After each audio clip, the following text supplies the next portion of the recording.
Je songe à tous ces mots qu'il chérissait tant, la transparence, la franchise et l'honnêteté. Le but, c'est que ce soit naturel. Je suis quelqu'un de franc et de transparent. Je te le dis cash. Je préfère être tout à fait honnête avec toi.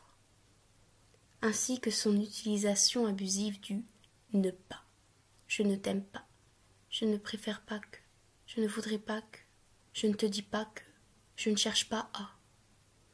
Il disait clairement qu'il n'était pas ce qu'il prétendait être, puisqu'il y a ce « pour être » qu'il allait toujours avec ses adjectifs comme s'il ne les possédait pas naturellement.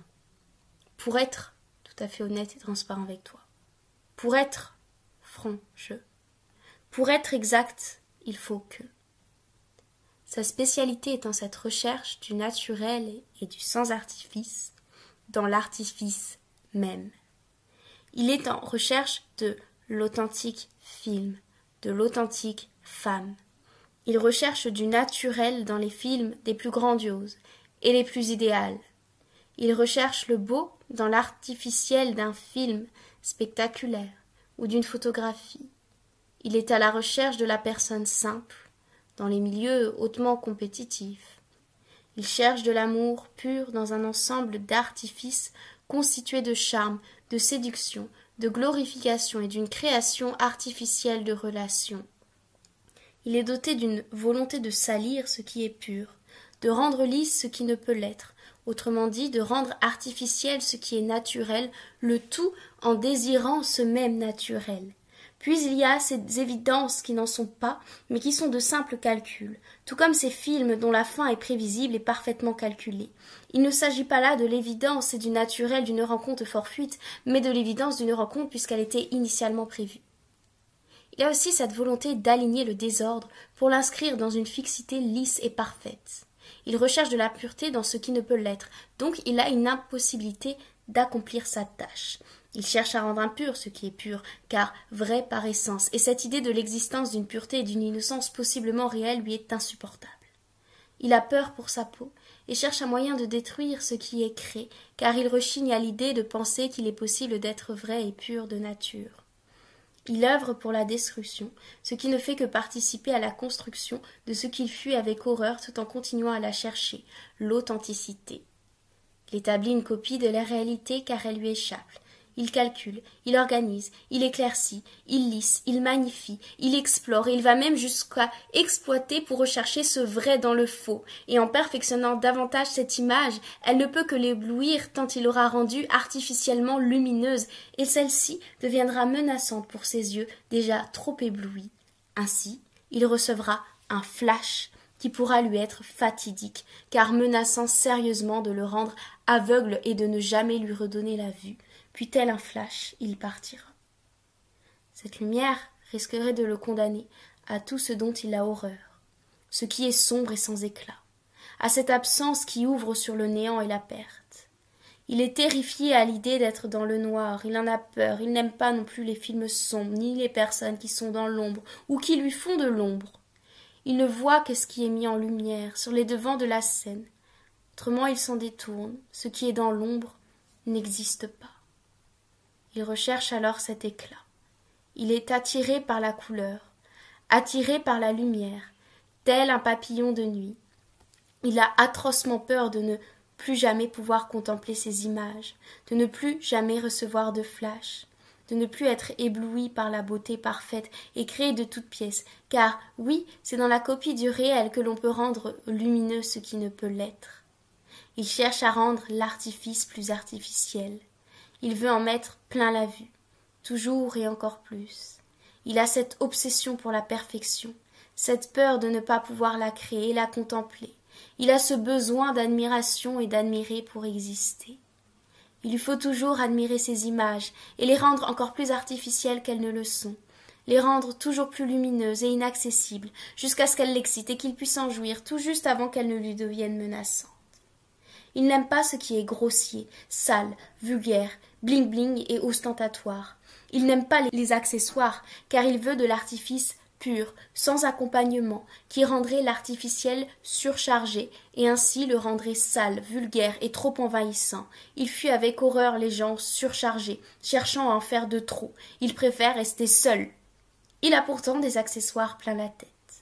Il peine à ne pas nous les montrer car ceux-ci doivent impérativement sortir. Il se joue d'eux, créant alors des artifices plus attractifs et colorés les uns que les autres. Ces expériences deviennent elles-mêmes toutes colorées et distrayantes, mais elles sont toujours chargées de futilité et d'inutilité. Sa tête est entièrement constituée d'accessoires dont il aimerait se débarrasser. C'est ainsi qu'il les fait sortir de sa tête et que se dégage de cet homme une impression d'idéal, une attraction, un idéal distractif et coloré. Il ne peut que faire le clown avec ses accessoires et on ne voit en lui que le clown, alors que c'est précisément ce dont il cherche à se débarrasser. Ce rôle l'use. Dès qu'il en sort, d'autres accessoires apparaissent et cela n'en finit jamais. Les objets deviennent toujours de plus en plus attirants, attractifs et intéressants. Il ne fait que balancer de l'accessoire en les combinant entre eux.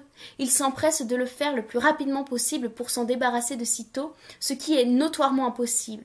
Il devient alors de plus en plus vif et attirant. Il donne l'impression d'apporter de nouvelles choses, alors qu'il ne fait que d'assembler et de combiner des objets afin d'en éliminer le plus possible. Il constate quelle association fonctionne dans le regard des autres. Il se doit d'être regardé, car plus il en jette, plus il a de chances de pouvoir se débarrasser de ce qui l'encombre. En ce faisant, il s'encombre encore davantage. Il n'est pas attaché à son image, c'est faux. Il cherche à savoir laquelle est la plus fonctionnelle pour lui permettre de se débarrasser de ce trop qu'il a en lui, et pour le rejeter à l'extérieur. Il rejette ce qui est de trop, qui en fait de trop. Et c'est en nous mettant plein la vue qu'il sait quelle image est la plus belle et laquelle va lui permettre d'obtenir l'ombre.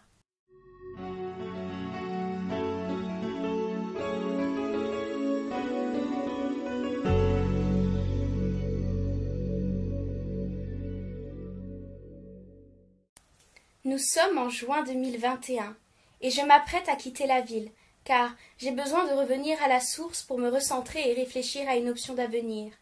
Je n'avais ni l'envie ni la motivation de trouver un travail ici. Alors, il me fallait mieux partir, même s'il fallait que je quittasse mes attachements et que je revinsse à la case départ chez les parents. Je n'étais jamais bien. Mon intériorité me devenait très difficilement vivable. Elle teintait toute chose d'insupportable et réveillait toujours chez moi de l'irritabilité. Je devenais accro au fait d'être accro. J'avais besoin de nouer des relations particulières avec des substances ou de toujours m'évader. Je ne pensais qu'à ça. Désorientée, je paraissais à trouver mon chemin. Et rien ne me donnait du goût, si ce n'est que cette histoire d'aveuglement qui me revint subitement. En stimulant ma créativité, elle me permettait de contacter mes élans de vie. Je repensais alors à Loïs, en me remémorant ce qu'il m'avait apporté en bien. Confiance, ouverture et paix intérieure. J'ai le souvenir qu'il me stimulait tout autant qu'il me rendait réceptive, car je ne sais pas quoi de sa nature était simple et sans pression. En tout cas, c'est ce qu'il me dégageait. On dirait, pour faire simple, qu'il vit au jour le jour en restant confiant, ou pour faire compliqué, qu'il vit dans l'ignorance des conflits. Les chaleurs du début du mois de juin me sont montées à la tête, et j'eus l'idée de passer de nouveau devant le cinéma pour le revoir. Le cinéma était marqué par la trace de relations passées, et passer devant faisait toujours naître chez moi des angoisses folles, mêlées à une passion triste et joyeuse. Il travaillait en ce premier jour de juin. Je l'avais aperçu au travers la vitre. Malgré la foule, il me reconnut de sitôt, avec ses grands yeux de lynx. J'étais encore une fois frappée par sa vivacité et sa perspicacité. Je me certifiais encore à ce jour qu'il n'était pas un homme, mais bel et bien un prédateur coincé dans le corps d'un homme. Avec un sourire, il me salua d'un grand geste. Moi, toujours en souriant, je le saluai par un petit geste discret. Cela faisait presque 2 ans que je ne l'avais pas revu, et en le revoyant, mes sentiments me sont réapparus avec grand éclat. Ils étaient si diffus que je m'y perdais, et ne sachant pas les identifier, ils me paralysèrent. Qu'allais-je donc faire à présent? Je poursuivis lentement mon chemin, en laissant alors les sentiments me traverser et s'évacuer doucement. Mais ce passage fut bref, mais décisif, car je compris rapidement que je désirais revoir bien plus que son visage à travers une vitre. Oui, je devais le revoir, et cela quoi qu'on puisse en penser. J'avançai encore un peu dans la rue pour trouver un endroit où me poser. Je m'assis sur un banc, histoire de prendre le temps de me détendre et de faire semblant de réfléchir. Je regardais les vieux pigeons picorer, au songeant au fait que je n'avais pas affaire à des jeunes colombes. Cette pause fut nécessaire pour que le calme s'installât en moi. J'avais pris mentalement la décision de faire demi-tour et de rentrer dans le cinéma, mais j'attendis encore quelques minutes en me disant qu'il comprendrait que j'avais le temps de passer dans une boutique. Immédiatement après que le temps estimé soit écoulé, je fis demi-tour avec cette même détermination, mêlée à une forte angoisse. J'entrai avec l'idée stupide de passer dire bonjour. Loïs n'était malheureusement pas seul, mais il était accompagné du gérant, un de ses collègues de travail. J'aurais été si paisible s'il n'y avait eu que Loïs. Tant pis. J'allais donc perdre toute ma crédibilité. Mais maintenant que je suis engagée, on s'en fiche bien. J'entrai avec un air innocent. Je me dirigeai directement vers eux. Je relevai ensuite ma tête pour leur faire face, puis je fis ressortir toute ma joie en essayant un maximum de paraître sympathique et pleine de vie. Avec cette même innocence et mon air naïf, je dis « Ah, salut, ça va? Comme ça faisait longtemps avec le Covid, je me suis dit que j'allais quand même passer faire un petit coucou. » Maintenant que j'avais sorti ma phrase, je savais que j'allais être tranquille, puisque, comme à son habitude, Loïs allait prendre immédiatement la relève de la discussion pour pouvoir la mener, en la rendant agréable et superficielle. Je ne me trompais pas, puisque c'est exactement ce qu'il fit la seconde suivante. « Ah, ça va, Maria? C'est sympa de passer. Tu vas bien? » Ça y est. Nous venions de ressortir les cartes. Je n'avais plus d'angoisse. Il m'avait mis directement à l'aise, car, même s'il prêtait attention aux émotions de son interlocuteur, il faisait toujours semblant de ne pas les voir. Alors maintenant, je n'avais rien à craindre. Je pouvais enfin être vraiment naturelle.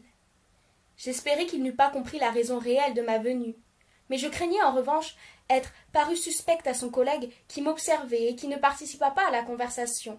Mais sincèrement, je m'en moquais. Sa présence m'importunait. J'étais venue pour Loïs et je me focalisais sur lui uniquement.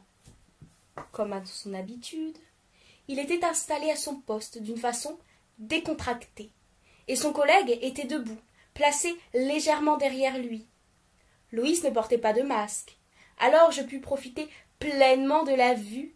Je l'avais reconnu à sa tête ovale et à sa petite carrure.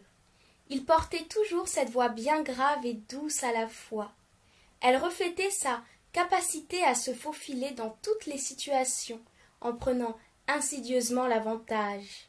Sa voix était si modulable qu'elle pouvait se mentir à elle-même en atteignant parfois les aigus. On devinait alors une douceur et une fragilité d'âme écrasée par le lourd poids d'une impitoyable force, dont on pourrait même dénoter une méchanceté surnoise qui nous bercerait si facilement qu'on s'y laisserait berner. À peine m'étais-je approchée de lui que je sentis de nouveau son odeur qui m'était il y a de ça presque 2 ans irrésistible. Cette odeur d'animal pur, toujours forte et intense. Elle reflétait toute sa puissance et réanimait chez moi avec cette même puissance tout désir charnel endormi. Son souvenir m'ayant donné le flair, je l'avais distinctement reconnu et constaté sa présence en rentrant chez moi le soir. Je l'ai reconnu aussi à ses cheveux bruns et courts et à sa légère calvitie. Sur son visage, je distinguais ses nombreux sillons nasogéniens. Je montai ensuite mon regard pour rejoindre ses yeux ténébreux et pour croiser son regard abscon. Celui-ci ne se focalisait pas sur un détail en particulier. Il partait toujours d'un point à un autre avec une rapidité telle qu'il ne pouvait qu'être absent. Et pourtant, dès lors qu'il fixait son regard sur un point, il faisait preuve d'une grande concentration et d'une grande présence qui me déstabilisait toujours. Son physique m'apparut comme étant parfait, puisque pleinement à mon goût.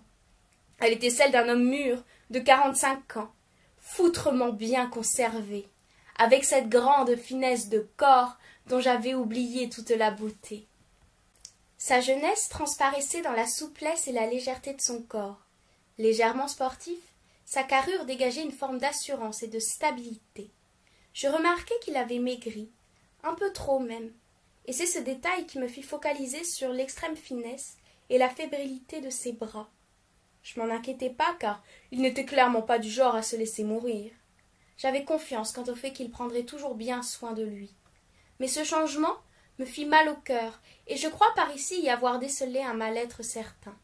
Je vis au travers son expression et son corps l'image d'un petit garçon très gentil et extrêmement fragile, qui, à la moindre brisure, pourrait se fracasser en 1000 morceaux. Même s'il avait l'air d'aller globalement mieux, il m'apparut toujours comme étant très troublé et extrêmement malheureux au fond. Il semblait indéniablement avoir raté quelque chose de crucial au cours de sa vie. Il avait beau paraître fort et bien dans ses bottes, je me demandais s'il pourrait l'être réellement un jour. Et ce n'est pas la rapidité de ses élans qui permettra d'invisibiliser sa fragilité évidente. Cette image d'un enfant très fragile s'effaçait rapidement au profit de son écrasante assurance et de sa confiance absolue qui le protégeait en le plaçant à distance des autres. Mais sa vulnérabilité me devint de plus en plus visible. Ce sont ces deux aspects contradictoires de sa personne, marqués par son physique et son allure, qui lui donnaient un charme dont j'étais très loin d'être indifférente. Il avait toujours l'air de flotter, comme s'il résistait à la pesanteur, et pourtant il écrasait bien le sol avec ses pieds, ce qui lui donnait poids et affirmation. Se dégageait par cette lourdeur une grande confiance et une forme de stabilité. Son attitude, relaxée et tranquille, marquait son imperturbabilité. Il avait pour coup sûr les pieds sur terre. Un nouvel accessoire figurait sur sa tête, des lunettes carrées. Elle ne m'interpellait pas tant, car elle collait bien avec sa personne, et me le fit paraître plus mûr. J'espérais qu'elle lui donnerait enfin vision claire. Moi, je le voyais nettement, mais toujours au travers une vitre avec laquelle il se protégeait. Malheur à ces lunettes qui me replongent dans ses yeux. Il portait son t-shirt bleu marine et un pantalon beige léger, me rappelant alors son style simple et harmonieux. Il m'inspirait l'image d'un homme confiant et posé. Je le sentais endurci par la solitude et beaucoup plus calme que d'habitude, même si je percevais encore son agitation et son tempérament d'homme actif qui filait droit. Une chose cruciale avait changé. Loïs s'était assagi. Il avait gagné en stabilité et en maturité, c'était certain. Ne paraissant pas plus jeune, il habitait cette fois-ci pleinement son âge, ce qui le rendait doublement plus séduisant. Comment pourrais-je ne pas être séduite avec le souvenir de cette beauté-ci? En tout cas, moi, je trouvais qu'il était un très bel homme, et je fus ravie de voir un peu de beau dans ma journée. Après tout, contempler la beauté d'un homme, d'un paysage, d'un monument ou d'une œuvre, n'est-ce pas la seule chose qui importe? Mais ne vous méprenez pas. Il ne m'inspirait pas que de la beauté, et sa bonhomie apparente cachait bien des misères. Je percevais aussi sa petitesse. Je vis en lui un homme ayant été vilain et vicieux. Avec la sévérité de ses traits se dégageait non pas de la dureté, mais de la mesquinerie. Un être purement égoïste, ayant pour coup sûr volé la place à bien du monde. L'endurcissement de ses traits révélait la vieillesse d'un homme qui avait toujours réussi à obtenir ce qu'il voulait, et ça sans le moindre échec. Pourtant, il aura échoué sur toute la ligne. Il aurait échoué en tout cas à être une personne de bien, car les apparences ne trompent pas, et malgré tous les efforts qu'il put faire pour sauver son apparence, il ne pourrait vieillir qu'en pourrissant. Les traits sur sa figure révélaient même sa cruauté. Elle non plus ne trompait pas. Je savais qu'il était un escroc. L'observer sans croiser son regard était la clé pour s'apercevoir de toute sa noirceur, dès lors que je ne méprenais pas pour la tendresse et la fragilité, puis l'innocence du petit garçon. Et comme rien n'est jamais tout noir ou tout blanc, je vous laisse entrevoir la nature de son être. De mon côté, j'ai laissé derrière moi toute tentative de le connaître davantage.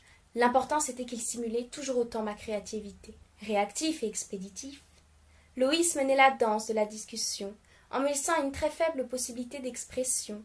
Je repensais au mot de surface qu'il avait employé pour se désigner. Il avait toujours ce blocage, d'où cette impossibilité à aller au-delà de la surface dans les relations.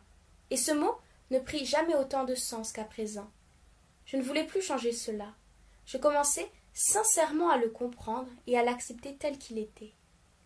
Je voulais ainsi prendre des nouvelles de lui, mais c'était impossible, car, en me questionnant, il réenchaînait aussitôt avec des questions dévorantes. Le tout en ne me laissant que 2 secondes pour y répondre.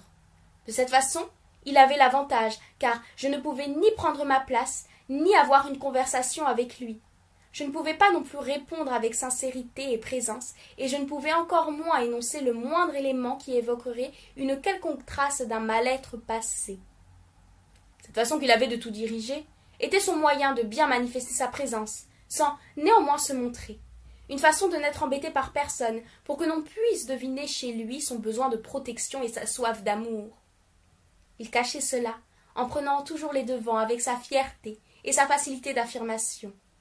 Lors de notre conversation, il semblait curieusement intéressé des réponses que je lui fournissais.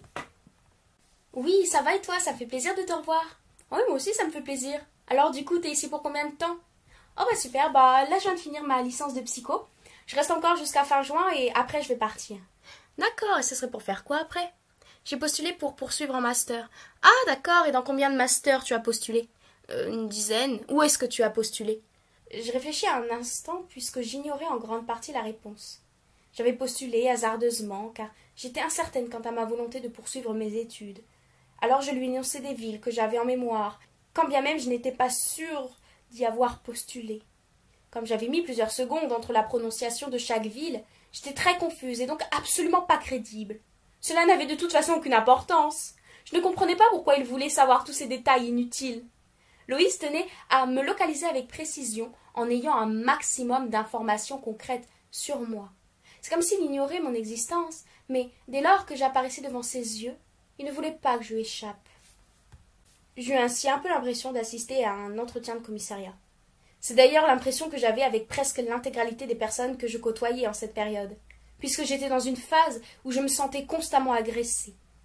Je m'adressais alors mentalement aux autres en disant « S'il vous plaît, vous qui croyez être sympathique en posant des questions pour soi-disant me connaître, arrêtez tout de suite parce qu'au lieu de m'être agréable, vous m'êtes insupportable et incroyablement intrusif. Alors, ravalez votre voracité malsaine et foutez-moi la paix. » À Rennes, à Marseille, à Amiens, Angers, Lille, à Caen aussi.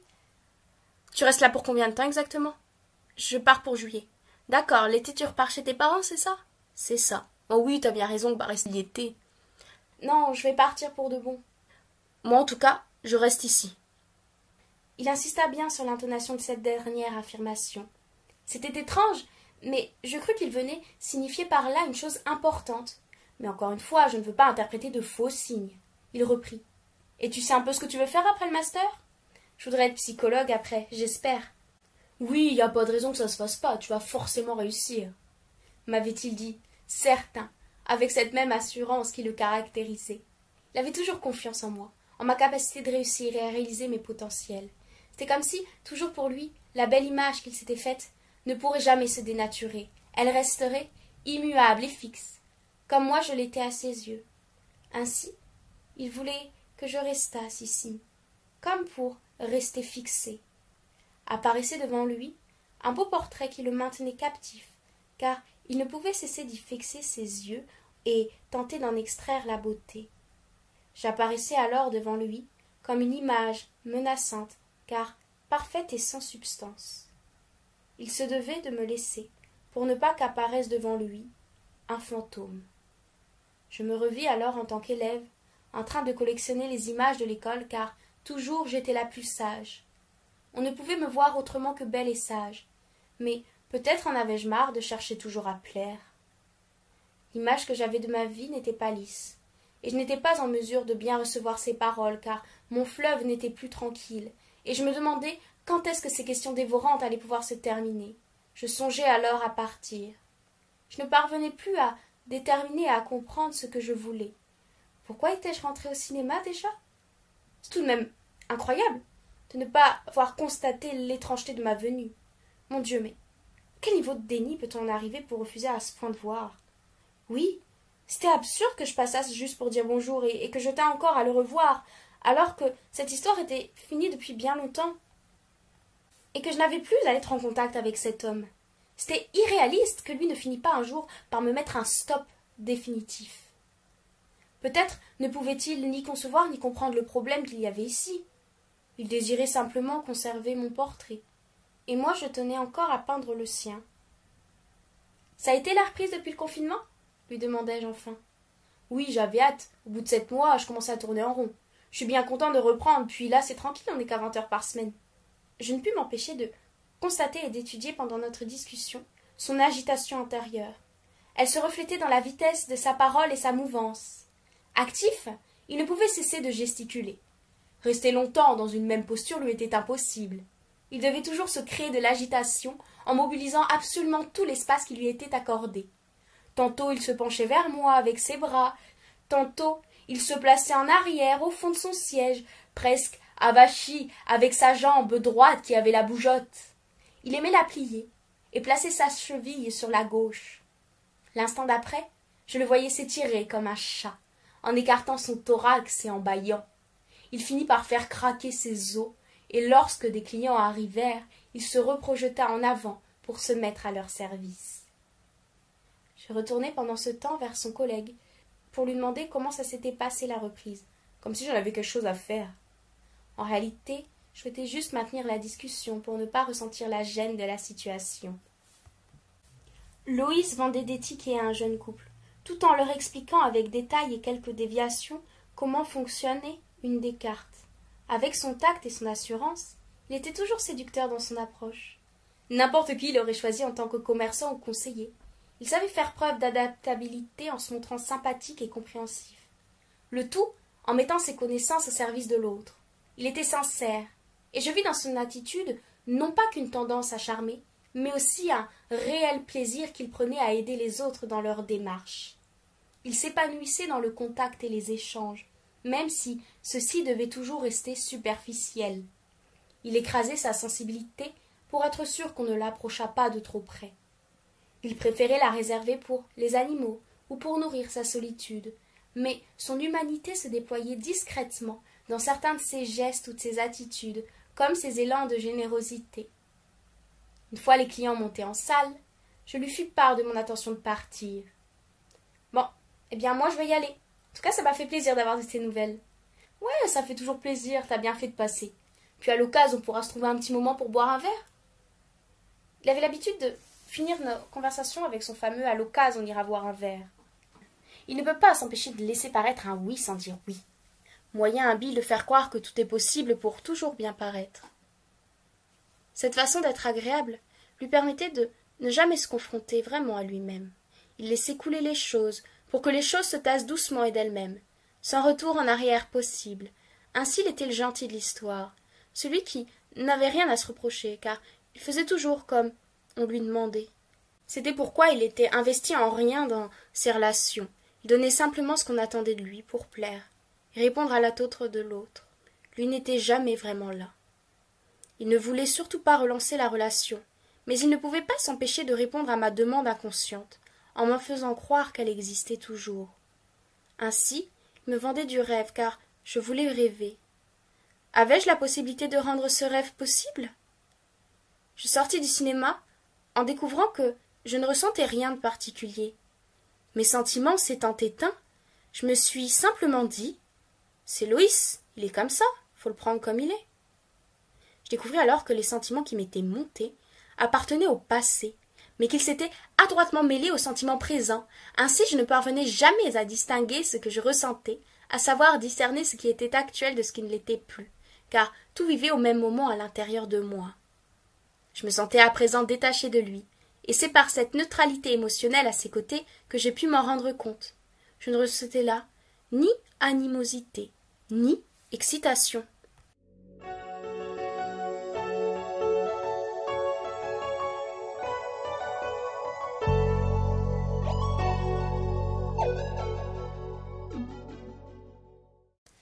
Le soir, le souvenir de sa beauté m'est revenu en plein visage. Mes sentiments confus me troublèrent davantage, mais une envie soudaine ressortait avec évidence. Je devais le revoir. J'allais bientôt quitter la ville, et je le comptais parmi les personnes les plus importantes que j'y avais rencontrées. Je ne pouvais partir sans passer par sa rencontre. Je n'avais rien à perdre. Alors, je me pris dans l'élan de mon désir au profit de ma spontanéité, et je mis, comme souvent, ma raison de côté, en lui envoyant dès le lendemain matin le message suivant. « Coucou Loïs, c'est Maria. J'espère que tu vas bien. Tu m'as proposé hier qu'on aille se boire un verre à l'occasion. Je ne sais pas si tu en as réellement envie, mais pour être honnête, j'aurais aimé te faire l'amour une dernière fois avant que je parte. » Ah, c'est dans l'agir que réside ma réelle liberté. Je n'avais pourtant pas passé de moment avec lui depuis plus de 2 ans, et l'envoi de ce message bien trop osé laissa place à la honte, car dévoiler une telle faiblesse m'avait mis un coup dans mon estime. Je songeais alors à mon image, celle que je renvoyais et que j'interprétais souvent comme étant désastreuse. Et là, j'estimais qu'il me qualifierait aux yeux du monde de désespéré de la vie, et que c'était l'envoi de ce message qui venait m'en attester. Alors, pour m'évader et me sortir de ce sentiment insupportable, je laissai mon téléphone dans le studio et je partis en sautant dans le train pour visiter une ville au hasard. Comme j'agissais toujours sur des coups de tête, je n'ai malheureusement pas anticipé le fait que ma névrosité et mon irritabilité m'empêcheraient de profiter pleinement de ce voyage que je voulais pourtant m'offrir. Je n'avais jamais visité d'endroit aussi beau, et pourtant je n'ai pas pu me laisser séduire par lui, ni m'en émerveiller. Je ne percevais que les manquements à mon confort intérieur. Je mis longtemps à le retrouver. Au retour, je me mis de nouveau angoissée à propos du message. J'avais peur de sa réponse, si tant est qu'il soit assez fou pour me répondre. Mais il me répondrait forcément. Ce message, je ne l'avais pas adressé à n'importe qui. C'était Loïs, quand même. Il se prendrait pas la tête. Que ça fasse un jour, un mois, ou un an, ou 10 ans qu'on ne soit pas vu, cela ne changerait rien pour lui. Puis je le connaissais un minimum, je savais bien que ce message ne le choquerait nullement. Au contraire même, qu'il en apprécierait l'audace. Force est de constater que je ne m'y trompais pas. Coucou Maria, merci pour ta franchise. Et oui, j'aimerais bien qu'on fasse l'amour. Si ça te va, mardi prochain, je finis à 17h. On peut aller chez toi, par exemple, si t'es ok. Je t'ai bien trop rassurée, à en sautiller de même de joie. Mais ma joie n'étant pas partagée, il fallait que je me calmasse, car, même si j'appréciais sa tranquillité, elle m'indiquait que mon désir de le revoir n'était pas si fort de son côté. D'autant plus qu'on ne se vit pas mardi, mais bel et bien 20 jours plus tard, car l'insupportable monsieur avait toujours quelque chose d'autre de prévu, ou bien était indisponible au moment où nous devions nous voir. Au plus il décalait ce moment, au plus mon désir de le revoir s'intensifiait. On testait ma patience et l'intensité de mon désir. Mais j'en étais à l'origine. Alors, il était bien trop fort. Il ne pouvait pas s'éteindre. Je commençais même à fortement y tenir, et Loïs tenait à ce que je lui résiste. Peut-être pour se laisser désirer? Qui sait? Que m'importe qu'il ne soit pas partagé. L'important, c'est que j'ai pu l'exprimer. Je ne le pris pas pour moi. Simplement, ce qui avait de l'importance pour moi n'en avait pas forcément pour lui. C'est tout. Mais bon, il avait tout de même clairement abusé en décalant 3 fois notre moment. Il le comprit et finit par me dire « Ne pense pas que je veux pas te voir, juste ça se goupille mal. Donc, dis-moi, t'es chez toi mardi soir? Je te promets être dispo. Je termine à 20h30. Rejoins-moi directement au cinéma. » Évidemment que j'étais disponible. Nous avions ainsi fixé définitivement la date du mardi 22 juin, 2 jours après mon anniversaire. Je me demandais s'il avait maintenu notre moment, parce qu'il se sentait redevable, ou s'il avait un minimum envie dans le fond. Sachez que je n'espérais rien de sa part. Moi, j'avais simplement l'envie de le revoir. Alors je lui avais fait cette proposition. Il n'y avait pas de nous, mais un moi. C'est sans doute parce que pour la première fois j'étais à l'initiative de notre rencontre qu'il m'a fait patienter longuement. On aurait pu croire qu'il l'avait fait exprès de se rendre indisponible, comme pour mesurer ma volonté à le revoir, ou pour savoir si ça valait vraiment la peine qu'il fasse cet effort pour moi. Il m'avait invité chez lui, puisque de toute façon je pense qu'il n'aurait jamais eu l'envie nécessaire pour venir jusque chez moi.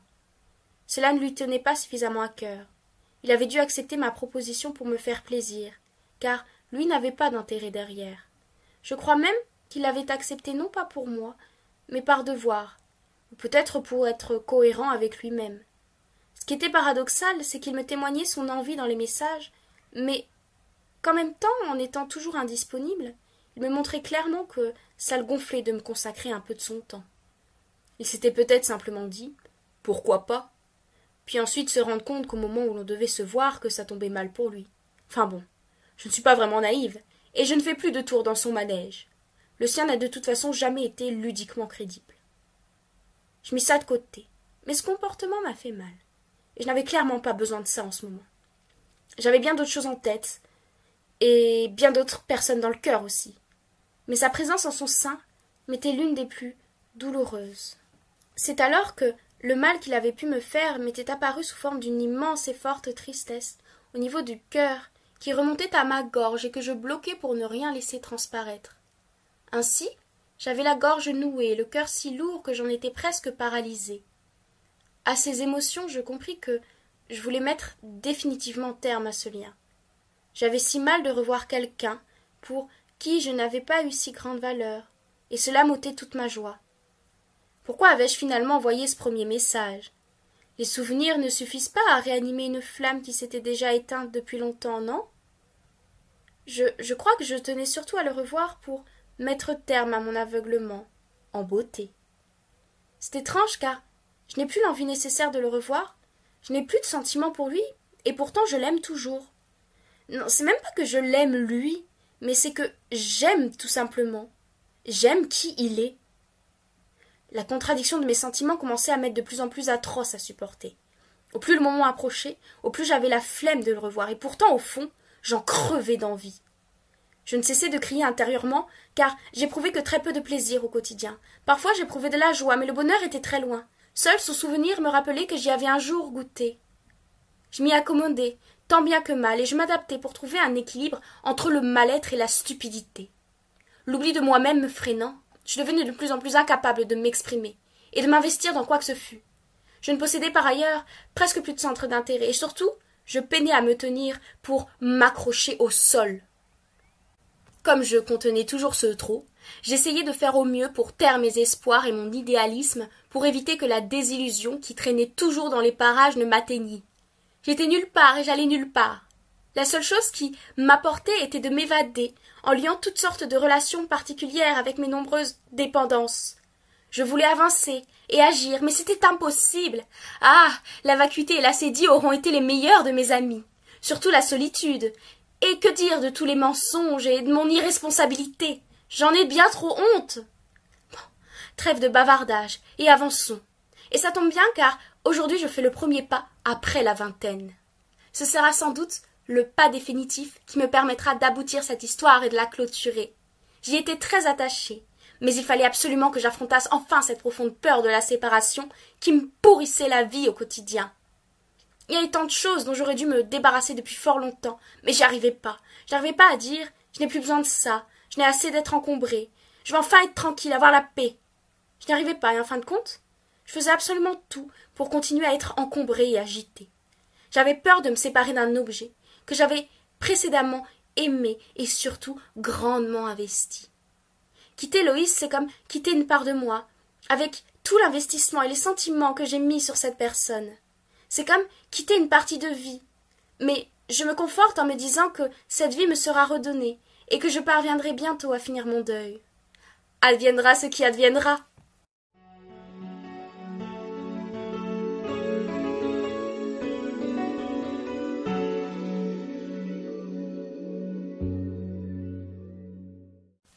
Nous sommes le mercredi 23 juin 2021 et je viens de me prendre une claque. Je ne sais pas ce qui m'arrive en ce moment, mais je ne mange plus, je ne dors plus, je peine de plus en plus à parler, je suis bloquée, immergée par des pensées qui m'obnubilent, des croyances qui ne m'appartiennent plus, et j'ai le cœur rempli de doutes. Cela m'envahit, je ne sais plus où je suis perdue, je me suis perdue. Mon cœur n'a jamais été aussi malade. J'ignore où cela va me mener, mais aujourd'hui je ne pleure plus, je n'y arrive plus. Avec le temps, mes sentiments me deviennent si difficilement supportables. Je ne lis plus, je vais plus au cinéma, je regarde ni vidéo, ni série, ni rien. Je ne fais plus rien. Je me sens si étrange. Je ne sais pas ce qui m'arrive. Tous les gens que j'ai rencontrés, tout, absolument tout me revient. Je deviens de plus en plus sensible et cela m'angoisse. J'en ai la gorge qui se noue. Je veux que me rapprocher d'eux, de ma famille, de mes amis. Je veux me rétablir auprès d'eux et surtout je veux me retrouver. Loïs a été l'une de ces rencontres bouleversantes, et je l'ai revu hier même. J'en ai été bluffée, incroyablement bluffée. Je ne l'ai plus reconnu. Il était éblouissant. Ce qu'il est devenu m'a épatée. Loin de moi cette image d'un Loïs dénué d'empathie. Je n'ai plus vu de traces de sa perversion, ni aucun trait de psychopathie. J'ai vu hier l'incarnation d'un être dans toute sa vérité. C'était incroyable. Il était enfin cohérent. Je l'ai vu dans toute sa splendeur. Il vibrait d'émotion. C'était beau. Il était pleinement là, pleinement connecté à ses émotions, avec les yeux larmoyants, les tremblements, la vibration et la même passion qui l'animait lorsqu'il parlait de ses sujets de prédilection. La sensibilité que je percevais intuitivement, il l'incarnait pleinement, le tout en restant égal à lui-même, c'est-à-dire simple, décontracté et sans pression. Jamais durant ces 24 heures il ne s'est montré méchant ou rejetant, bien au contraire. Il s'est montré accueillant, gentil et à l'écoute. Il m'a redonné une force de vie et une puissante paix m'a regagné. Il s'est montré franc et transparent, sans prétendre l'être. Il est devenu réellement authentique. Il ne fantasmait plus sur le beau et le grandiose. Il n'était plus élitiste. Il n'était plus dans sa sphère, mais sincèrement ouvert et tourné vers le monde. Il englobait un tout. Je n'avais plus peur car sa présence était palpable. Son odeur s'était neutralisée, même si elle faisait toujours chavirer mon cœur. Il n'y eut plus d'attraction entre nous, mais simplement un grand respect. J'ai goûté au plaisir de sa chair. Il m'a guidée avec beaucoup de tendresse. Il m'a embrassée avec cœur et m'a enlacée avec sympathie. Il ne m'a pas forcée avec sa main. Il souriait avec vérité, pas de mensonge, pas de décalage. Il n'y eut plus de fausseté. Il était présent et sincère. Cela restait bref, car il ne me prêtait que peu d'affect. Mais tout de même, je vis son être, et cela me mit à ravir. Il ne me négligeait pas, et enfin il me traitait avec compassion. Il a fait preuve d'une franchise et d'un sens de la loyauté envers sa jeune compagne. Il a refusé d'être en moi parce qu'il en était incapable vis-à-vis d'elle. Il m'a bien dit que ce n'était pas contre moi, mais que son cœur était pris ailleurs. Il m'a dit avoir accepté mon invitation uniquement parce que c'était moi, et qu'il trouvait ça symbolique pour mon départ. Nous avions trinqué à mon anniversaire, mais nous n'avions pas pu faire l'amour. Mais pour la première fois, il y eut de l'intimité. Il en était dorénavant capable, et je n'écoutais pas la radio. Je sentais tout son être, vivre, dans chacun de ses comportements. Il était capable de me laisser de la place et de m'écouter. Il a respecté mon silence. Il n'en faisait pas de trop, mais était réellement sincère. Il m'a confirmé en retour être content de me voir. Il m'a dit que je m'arrangeais en vieillissant, car j'étais devenue une très belle et rayonnante femme, qui resterait craquante à ses yeux. De la même façon que je resterai craquante à ses yeux, lui restera beau et touchant aux miens.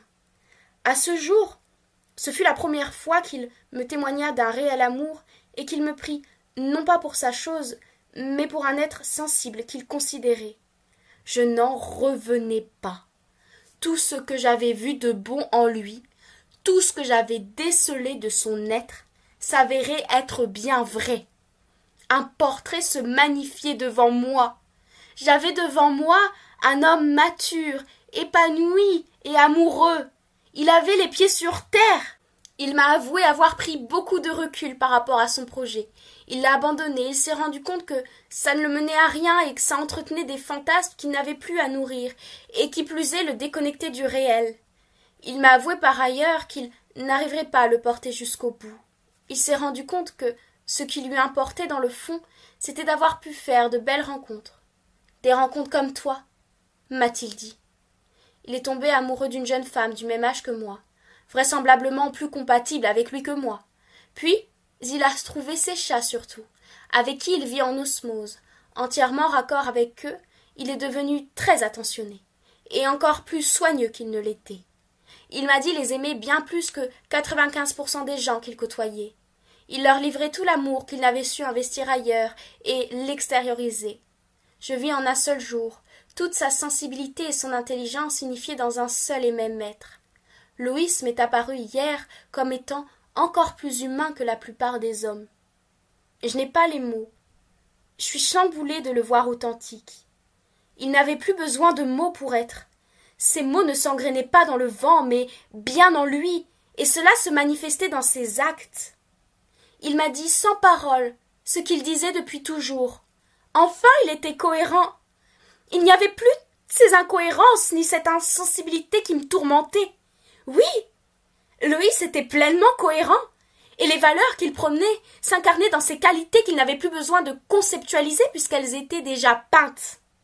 Enfin, le tableau se dressait. Enfin, son portrait s'achevait avec magnificence, et toutes ses taches prenaient enfin forme. Je les avais enjolivées, en leur donnant un caractère spécial, et voilà que je me prends une claque.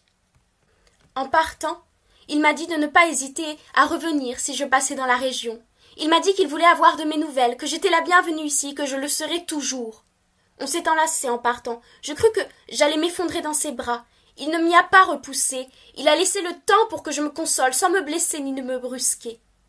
Il m'a offert un tendre baiser avant que je parte. Et c'est de cette façon que nous nous sommes quittés. En un sens, il m'a donné à sa façon, et avec ce qui lui était possible d'offrir, l'amour qu'il n'avait jamais pu me donner, sous forme de respect et de considération.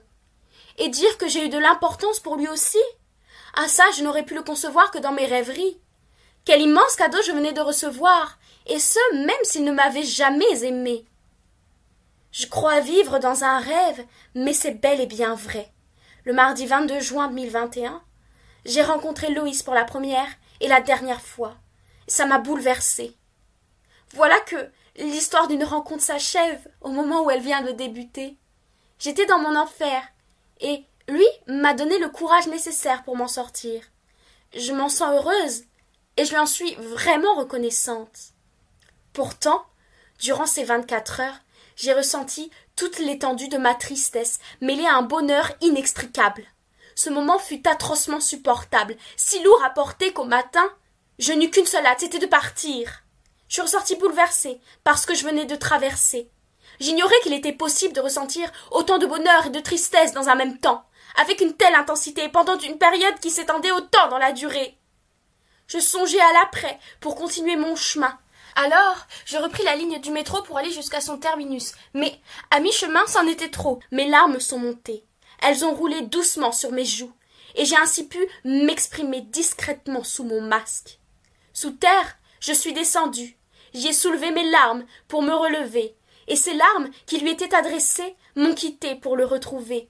Elles m'ont redonné la force de me retrouver. Et à présent que j'ai les clés, je l'ai définitivement quitté. La ligne rouge arrivant à son terminus, et le voyage s'acheminant, je sortis de l'eau avec une vision claire. Enfin, je me sentais libre, désaveuglée, je puis pleinement exister. Revenons avant de finir à un peu plus de clarté. L'émerveillement s'étant achevé, il est temps de vous révéler un secret. Je sais son mensonge et sa perversion. Je connais sa nature destructrice. Je sais qu'il n'est pas fait de terre mais de feu.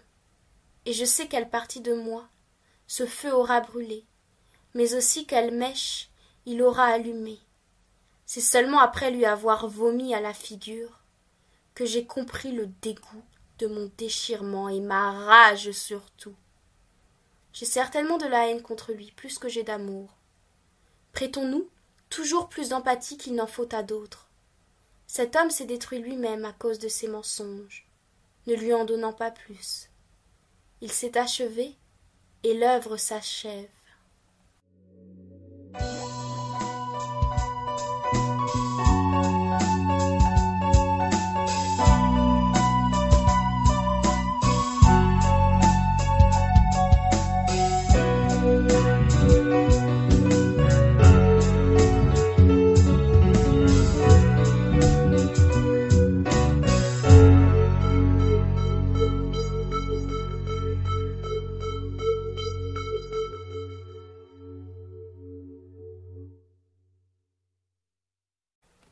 J'ai reçu un cadeau sans savoir s'il était empoisonné. Je l'ai ouvert et j'ai découvert qu'il s'agissait d'un tableau. Il représentait un bateau sur une mer agitée par une tempête. Je l'ai longuement contemplé et j'ai fini par atterrir sur le bateau, sans savoir si j'allais y survivre. J'ai vécu ce périple avec une grande intensité, mais j'ai réussi à m'en sortir lorsque j'ai réalisé que j'avais été envoûtée par le tableau. J'ai eu du mal à m'en remettre, parce que j'avais bien vécu la traversée. Je connaissais à présent l'histoire de ce tableau, mais il m'était dangereux de le contempler de nouveau. Je réalisais qu'on m'y avait propulsé, sans que je ne sache comment. Il avait disparu. J'eus un choc. Je suis restée seule, avec un emballage dans une pièce vide. Puis, j'ai fini par comprendre. J'ai pris la toile qu'on m'avait tissée et sur une large partie, j'ai peint le portrait d'un homme ayant éprouvé la traversée. J'ai veiné son vécu avec mon sang, puis j'ai décidé de rendre l'homme aveugle pour me donner un avertissement. Je suis resté longtemps à le contempler, le temps qu'il m'aura fallu pour que je réalise la traversée, que je l'éprouve, que je l'évacue, et que je la laisse derrière moi. Ensuite, j'ai remballé le portrait pour ne plus sombrer dans ses yeux absents. À présent, je souhaite que la traversée transperce sur mes yeux. Aveuglement.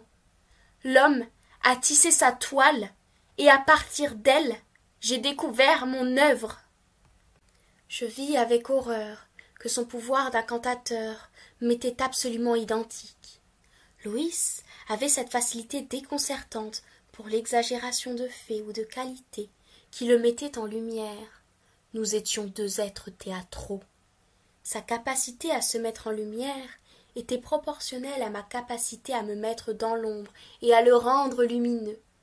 J'avais de ce fait un venin des plus dangereux. Je pouvais venimer pour qu'on ne l'approchât pas. J'étais absolument atroce. J'avais le don d'empathie, qui faisait de moi l'un des êtres les plus dangereux de la terre. Sa capacité à détruire m'était proportionnelle. La déchirure qu'il m'avait fait vivre, je l'avais faite vivre aussi. J'envoûtais et je détruisais grâce à cette incantatrice. J'exagérais ses qualités pour le rendre plus beau. Je lui donnais énormément de force pour que lui gagnât en puissance. Je me suis faite piéger, car il n'est pas mon homme. Mon homme, je l'ai trahi, car je l'ai renié. Je l'ai renié pour me donner à d'autres.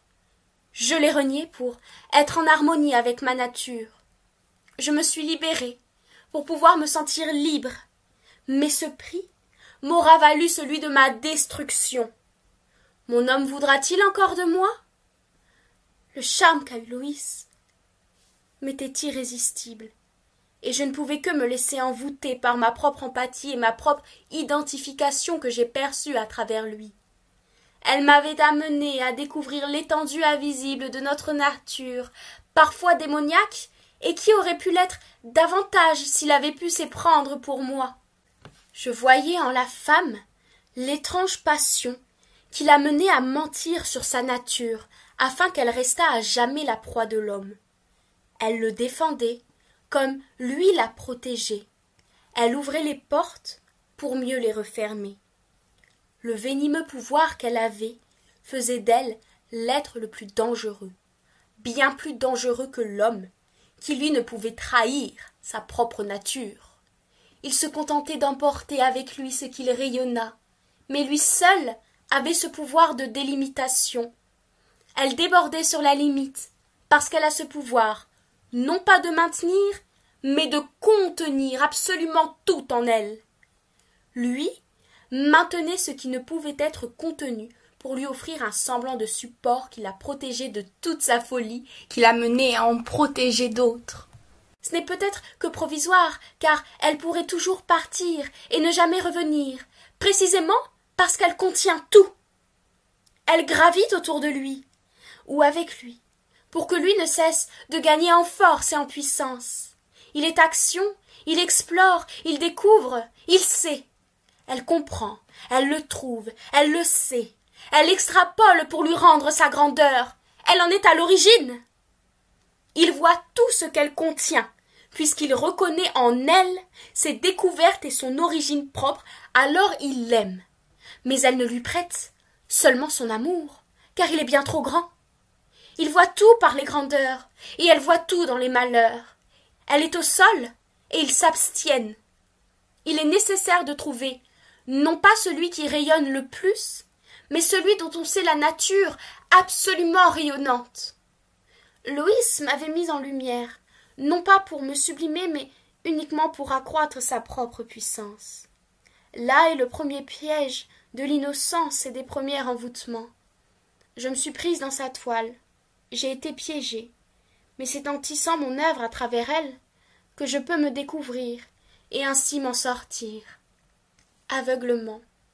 De décembre 2020 à septembre 2021.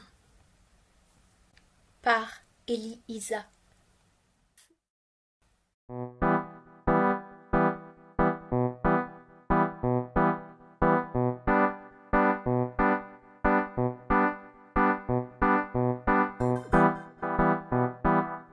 Girl, I'm from north, south, east and west. From your body look good and you know you have to God bless. Rock wide.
Good I know, yeah.